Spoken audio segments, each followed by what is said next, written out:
আমার বাবাজিরা বন্ধুরা,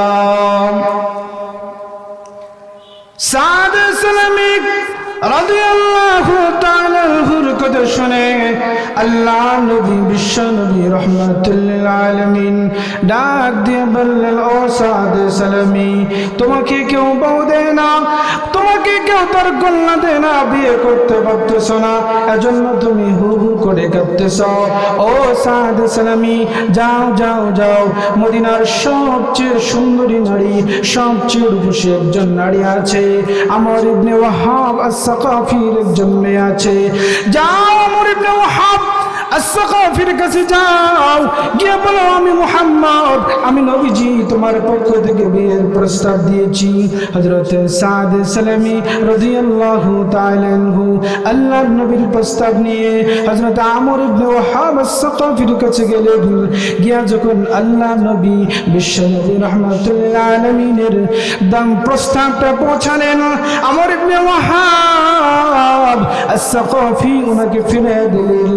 আল্লাহর নবীর সাহাবী হযরত সাদ সালামি রাদিয়াল্লাহু তাআলা আনহু প্রস্তাব প্রত্যাখ্যান করে দেওয়ার পর ফিরে আসতেছিলেন। ওই সময় পেছন দিক দেখে আমর ইবনে ওয়াহাব আস-সাকাফির মেয়ে তার পিতাকে ডাক দিয়ে বলতেছে, আব্বু কি এমন ভুল করলা, আপনি কি এমন ভুল করলা, এত বড় ভুল কেমন করে করলা?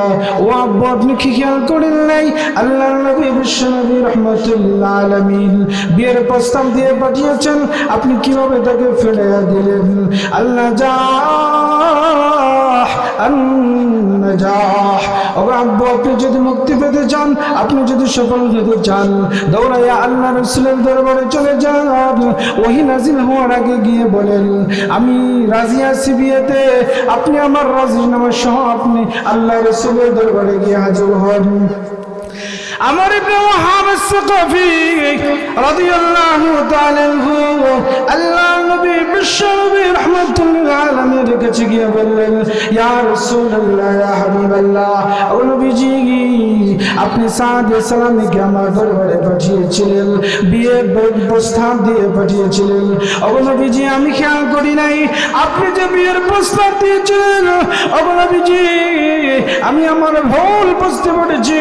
ও নবীজি, আমি আমার মেয়ের রাজিনামা সহ আপনার দরবারে এসে হাজির হয়েছি, আপনি সাদ সালামের সাথে আমার কন্যার বিবাহ পড়ায়া দেন। আল্লাহ নবী বিশ্ব নবী রাহমাতুল লিল আলামিন সাদ সালামি রাদিয়াল্লাহু তাআলা আনহুকে ডাক দিয়ে নিয়ে আসলেন।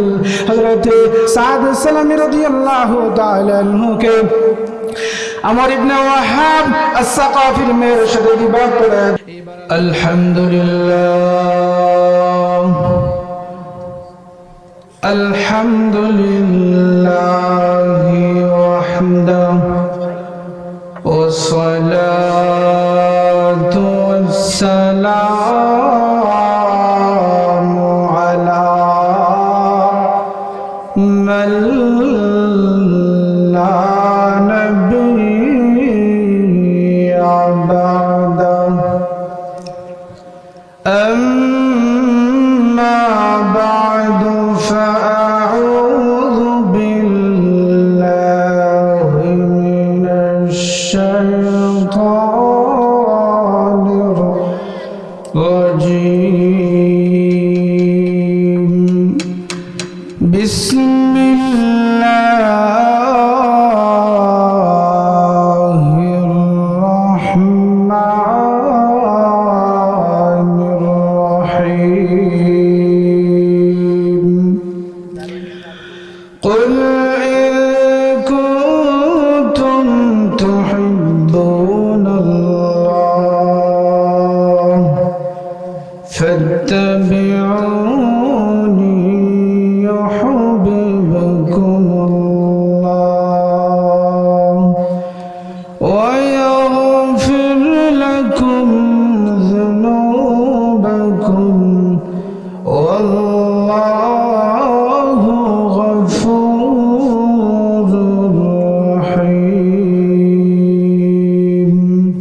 حتى أكون أحب إليه من والده وولده والناس أجمعين صدق الله مولانا العظيم وصدق رسوله النبي الأمي الكريم ونحن على ذلك من الشاهدين والحمد لله رب العالمين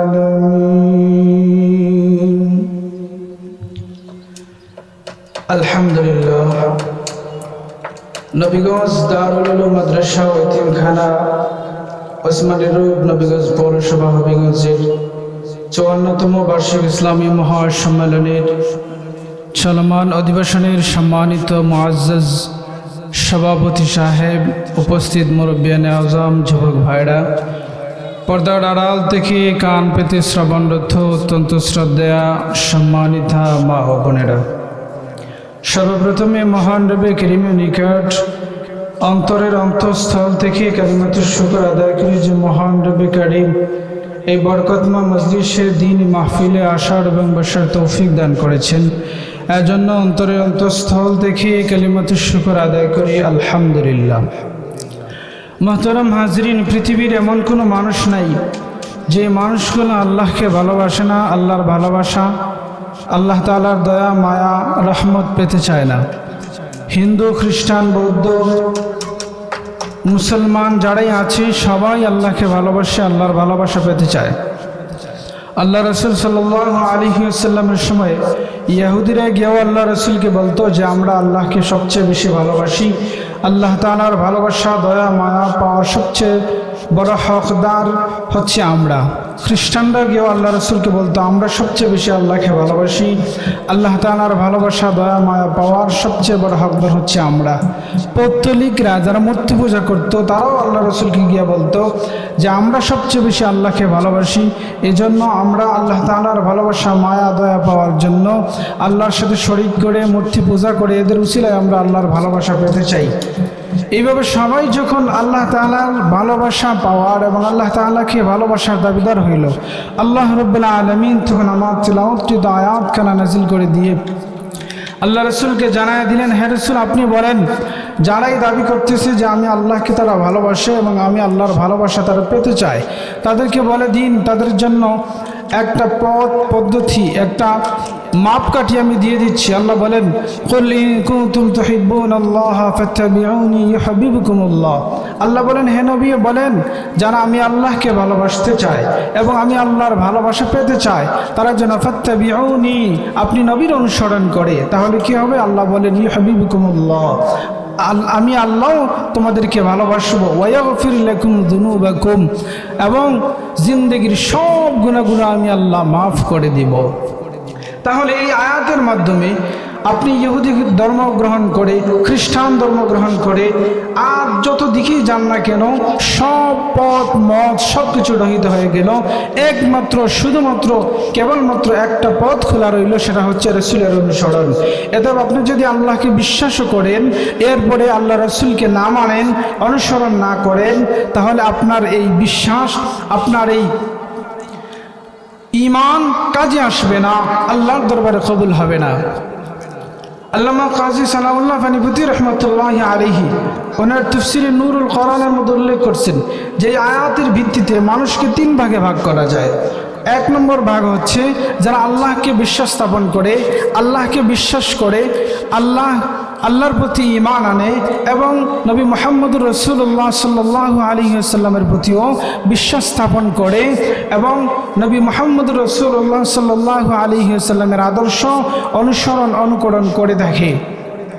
দুই নম্বর গ্রুপের মানুষ হচ্ছে যারা আল্লাহর প্রতি বিশ্বাস স্থাপন করে এবং আল্লাহ তাআলা আল্লাহ রসুলের প্রতিও বিশ্বাস স্থাপন করে, আল্লাহকে ভালোবাসে, আল্লাহ রসুলকেও ভালোবাসে, এরা হচ্ছে দুই নম্বর গ্রুপের মানুষ। তিন নম্বর গ্রুপের মানুষ হচ্ছে যারা আল্লাহকে বিশ্বাস স্থাপন করে, আল্লাহর প্রতি ঈমান আনে, কিন্তু শেষ জামানার পয়গম্বর নবী মুহাম্মদুর রাসূলুল্লাহ সাল্লাল্লাহু আলাইহি ওয়াসাল্লামের প্রতি বিশ্বাস স্থাপন করে না, ওনাকে শেষ নবী বলে বিশ্বাস করে না, রাসূল হিসাবে মানে না। এই হচ্ছে তিন প্রকারের মানুষ। প্রথম প্রকারের মানুষ যারা আল্লাহর প্রতি বিশ্বাস স্থাপন করছে, যারা আল্লাহর প্রতি ঈমান আনছে এবং রাসূলের অনুসরণ অনুকরণ করে, তাদের জন্য আল্লাহ দুইটা পুরস্কারের ঘোষণা করছেন। একটা হচ্ছে ইউহিব্বুকুমুল্লাহ, আল্লাহ তাদেরকে ভালোবাসবেন, ওয়া ইয়াগফির লাকুম যুনুবাকুম। দুই নম্বর পুরস্কার হচ্ছে আল্লাহ রাব্বুল আলামিন তাদের জিন্দেগীর সব গুনাহ মাফ করে দিবেন। মুহতারাম হাজিরিন, এই প্রথম প্রকারের মানুষের মধ্যে সবচেয়ে বেশি সম্মানিত এবং এই প্রকার মানুষের মধ্যে সর্বাপেক্ষা এবং সর্বাগ্রে যারা থাকেন তারা হচ্ছেন সাহাবায়ে কেরাম। কারণ সাহাবায়ে কেরামের মতো রাসূলের অনুসরণ, রাসূলের প্রতি মহব্বত, আল্লাহর প্রতি বিশ্বাস স্থাপন কিয়ামত পর্যন্ত আর কেউ হবেও না, হয় নাই আর হবেও না। আসেন কথাটা বোঝার জন্য একটা ঘটনা আপনাদের সামনে নিয়ে আসি, তাহলে কথাটা বুঝতে আরো সহজ হবে। হযরত সাদ সালামী রাদিয়াল্লাহু তাআলা আনহু আল্লাহ রাসূলের একজন সাহাবী, অত্যন্ত গরীব এবং কালো একজন সাহাবী, দেখতেও ভালো না। তো সাদ সালামী রাদিয়াল্লাহু তাআলা আনহু একদিন বসে বসে কাঁদতেছেন, আল্লাহ রাসূলের দরবারে গিয়া ওজোর ধারায় কাঁদতেছেন। আল্লাহ রাসূল জিজ্ঞেস করলেন, ও সাদ সালামী, তুমি কেন কাঁদতেছ? তোমার কাঁদার কারণ কি? কি জন্য তুমি কাঁদতেছ? সাদ সালামী রাদিয়াল্লাহু তাআলা আনহু বললেন, ওগো নবীজি, আজকে ইসলাম গ্রহণ করেছি 8 মাস হয়ে যায়, আপনার একটা সুন্নত আমি পালন করতে পারতেছি না, সেটা হচ্ছে বিয়ে করা। আমি এই ভয়ে কাঁদতেছি যে আমি এই সুন্নত আদায় না করার কারণে আখিরাতের ময়দানে যদি আল্লাহ আমাকে আসামির কাঠ করা দাঁড় করিয়ে দেয়, তাহলে আমি আল্লাহর দরবারে আমি কি জবাব দেব? আমার বাবাজিরা, বন্ধুরা, সাদ সালামী রাদিয়াল্লাহু তাআলা আনহুর কথা শুনে আল্লাহ নবী, বিশ্ব নবী রাহমাতুল লিল আলামিন ডাক দিয়ে বললেন, ও সাদ সালামী, তোমাকে কেউ বউ দেয় না, তোমাকে কেউ তার কন্যা দেয় না, বিয়ে করতে পারতেছ না, এজন্য তুমি হু হু করে কাঁদতেছ। ও সাদ সালামী, যাও যাও যাও, মদিনার সবচেয়ে সুন্দরী নারী, সবচেয়ে রূপসী একজন নারী আছে, আমর ইবনে ওয়াহাব আস-সাকাফির একজন মেয়ে আছে, যাও আমর ইবনে ওয়াহাব আস-সাকাফির কাছে যাও, গিয়ে বলো, আমি মুহাম্মদ, আমি নবীজি তোমার পক্ষ থেকে বিয়ের প্রস্তাব দিয়েছি। হযরত সাদ সালামী রাদিয়াল্লাহু তাআলা আনহু আল্লাহর নবীর প্রস্তাব নিয়ে হযরত আমর ইবনে ওয়াহাব আস-সাকাফির কাছে গেলেন। গিয়া যখন আল্লাহ নবী, বিশ্ব নবী রাহমাতুল লিল আলামিনের দাম প্রস্তাবটা পৌঁছালেন, আমর ইবনে ওয়াহাব আস-সাকাফি ওনাকে ফিরে দিলেন। আল্লাহর নবীর সাহাবী হযরত সাদ সালামী রাদিয়াল্লাহু তাআলা আনহু প্রস্তাব প্রত্যাখ্যান করে দেওয়ার পর ফিরে আসতেছিলেন। ওই সময় পেছন দিক দেখে আমর ইবনে ওয়াহাব আস-সাকাফির মেয়ে তার পিতাকে ডাক দিয়ে বলতেছে, আব্বু, কি এমন ভুল করলা? আপনি কি এমন ভুল করলা? এত বড় ভুল কেমন করে করলা? ও আব্বু, আপনি কি খেয়াল করেন নাই আল্লাহর নবী, বিশ্ব নবী রাহমাতুল লিল আলামিন বিয়ের প্রস্তাব দিয়ে পাঠিয়েছেন, আপনি কিভাবে তাকে ফেলে দিলেন? আল্লাহ আব্বু, আপনি যদি মুক্তি পেতে চান, আপনি যদি সফল হতে চান, দৌড়াইয়া আল্লাহ রাসূলের দরবারে চলে যান। ওহী নাযিল হওয়ার আগে গিয়ে বলেন, আমি রাজি আছি বিয়েতে, আপনি আমার রাজিনামা সহ আপনি আল্লাহ রাসূলের দরবারে গিয়ে হাজির হন। আমর ইবনে ওয়াহাব আস-সাকাফি রাদিয়াল্লাহু তাআলা আনহু আল্লাহর নবী, বিশ্ব নবী রাহমাতুল লিল আলামিনের কাছে গিয়ে বললেন, ইয়া রাসূলুল্লাহ, ইয়া হাবিবাল্লাহ, ও নবীজি, আপনি সাদ সালামীকে আমার দরবারে পাঠিয়েছিলেন, বিয়ের প্রস্তাব দিয়ে পাঠিয়েছিলেন। ও নবীজি, আমি খেয়াল করি নাই আপনি যে বিয়ের প্রস্তাব দিয়েছিলেন। ও নবীজি, আমি আমার ভুল বুঝতে পেরেছি। ও নবীজি, আমি আমার মেয়ের রাজিনামা সহ আপনার দরবারে এসে হাজির হয়েছি। আপনি সাদ সালামের সাথে আমার কন্যার বিবাহ পড়ায়া দেন। আল্লাহর নবী বিশ্ব নবী রাহমাতুল আলামিন সাদ সালামী রাদিয়াল্লাহু তাআলা কে ডাক দিয়ে নিয়ে আসলেন। হযরত সাদ সালামী রাদিয়াল্লাহু তাআলা কে আমর ইবনে ওয়াহাব আস-সাকাফির মেয়ের সাথে বিবাহ পড়ায়া দিলেন। এবার আল্লাহর নবী বললেন, ও সাদ সালামী, মদিনার সবচেয়ে সুন্দরী রূপসী একজন নারীকে বিয়ে করেছ, তার মহরনা তো সেইভাবেই দিতে হবে। যাও যাও যাও, 400 দিরহাম থেকে মোহর দিয়ে দিও। সাদ সালামী রাদিয়াল্লাহু তাআলা ডাক দিয়ে বললেন, নবীজি 400 দিরহাম মোহর দেওয়ার মতো সুযোগ আমার নাই, আমি অত্যন্ত গরীব। আল্লাহর নবী সাদ সালামী রাদিয়াল্লাহু তাআলা আনহুকে হযরত আলী এবং ওসমান রাদিয়াল্লাহু তাআলা আনহুমার কাছে পাঠিয়ে দিলেন। ওনারা 200 দিরহাম সাথে আরো কিছু বাড়ায় দিলেন। আল্লাহর নবী 400 দিরহাম দিয়া সাদ সালামীকে বিয়ের মোহরানা দেওয়ার জন্য বললেন। অতিরিক্ত যেমন দিরহাম ছিল ওই দিরহাম দিয়ে আল্লাহর নবী বললেন, যাও বিয়ের বাজার সদাই করো। সাদ সালামী রাদিয়াল্লাহু তাআলা আনহু বিয়ের সদাই কেনার জন্য যখন বাজারে গেলেন, যাওয়ার পর হঠাৎ শুনেন কে জানি বাজারের মধ্যে এলেন দে, কে আছো রে? নবীজির আশিক, আল্লাহ রাসূলকে ভালোবাসো, এমন কে আছো বাজারে? আল্লাহ রাসূলের সাথে জিহাদ কাফেরদের যুদ্ধ শুরু হয়ে গিয়েছে, জিহাদের ময়দানে যাইবা এমন মর্দ মুজাহিদ কারা আছো, এমন আশিক রাসূল কারা আছো? চলো চলো জিহাদের ময়দানে চলে যাই। হযরত সাদ সালামী রাদিয়াল্লাহু তাআলা আনহু বিয়ের বাজার সরে রেখে দিয়ে এবার জিহাদের সরঞ্জাম দিকে সাথে একটা কালো কাপড় নিয়া পুরো শরীরটাকে সাদা কালো কাপড় দিয়ে পেঁচাইয়া হযরত সাদ সালামী রাদিয়াল্লাহু তাআলা আনহু জিহাদের ময়দানে ঝাঁপায় পড়লেন। সাহাবায়ে কেরাম লক্ষ্য করে দেখেন একজন মানুষ পুরো শরীর কালো কাপড় দিয়ে পেছানো, কে জানি মুসলমানদের পক্ষ নিয়ে জিহাদ করতেছে। অমনিতে সাহাবায়ে কেরাম আশ্চর্য নিয়ে থাকায় দেখলেন, হঠাৎ দেখা যায় ওই সাহাবী গোড়ার মধ্যে আহত হয়ে পড়ে যান। সাহাবায়ে কেরাম ধরাধরি করে আল্লাহ রাসূলের দরবারে নিয়ে আসলেন। আল্লাহ রাসূল তাকে দেখেন ওনার কালো সাহাবী সাদ সালামী জিহাদের ময়দানে অংশগ্রহণ করে আহত হয়ে গিয়েছে। আল্লাহ নবী বিশ্বনবী রাহমাতুল্লিল আলামিন তার এই অবস্থা দেখে চোখ দিয়ে টপ টপ করে পানি পড়া শুরু হয়েছে।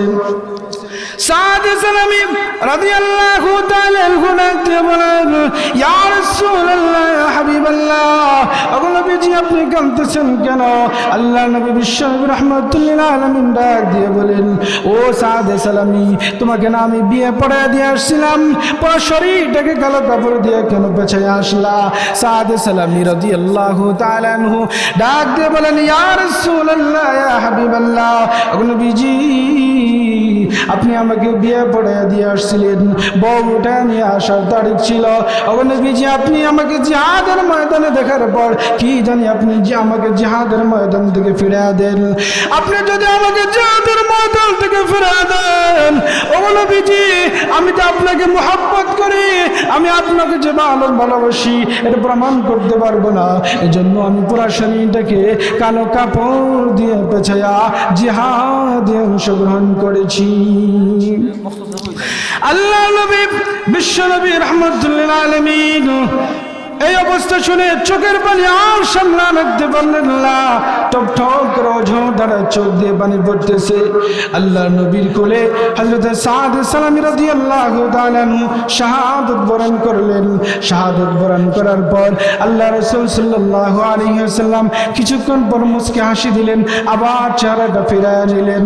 হযরত আবু লুবাবা রাদিয়াল্লাহু তাআলা আনহু জিজ্ঞাসা করেন, ইয়া রাসূলুল্লাহ, ইয়া হাবিবাল্লাহ, ওগো নবীজি আপনি কেন গো কানলেন? আবার মুচকি হাসি দিলেন, আবার চেহারাটাও ফিরাইয়া নিলেন। আল্লাহ নবী বলেন, ও আবু লুবাবা, আমার সাদ সালামী তার তার নতুন সদ্য বিবাহিত স্ত্রীকে রেখে জিহাদের ময়দানে চলে এসেছে। ও আবু লুবাবা, এই জন্য আমি ব্যথিত হয়ে কাঁদতেছিলাম। ও আবু লুবাবা, আমি যখন দেখলাম আমার সাহাবী সাদে সালামি শাহাদাত বরণ করার পর আমার সাদে সালামির জন্য জান্নাত থেকে হুররা দৌড়ায় দৌড়ায় আসতেছিল তার রূহ নেওয়ার জন্য, আমি অবস্থা থেকে মুচকি হাসি দিলাম। ও সাহাবী আবু লুবাবা, যখন তারা দৌড়ায় আসতেছিল, দৌড়ায় আসার সময় তাদের কাপড়গুলো আর কন্ট্রোল থাকতেছিল না, এজন্য আমি নবী লজ্জায় আমার চেহারা গড়ে নিয়েছিলাম। আল্লাহ নবীর এই সাহাবী, গরিব একজন সাহাবী, কেমন রাসূলের প্রতি কেমন মহব্বত ভালোবাসা অনুসরণ থাকলে পরে আল্লাহ রাসূলের জন্য জিহাদের ময়দানে গিয়ে নিজের জীবন বিসর্জন দিতে পারেন। আল্লাহর এই নবীর এই সাহাবী বিয়ের সুন্নত আদায় করতে পারেন না বলেই অজুর দ্বারায় কাঁদতেছিলেন। আবার আল্লাহ রাসূল জিহাদে অংশগ্রহণ করছেন, এই কথা শোনার সাথে সাথেই আল্লাহ রাসূলের সাথে জিহাদ করার জন্য নিজের জীবন বিলায়া দিলেন।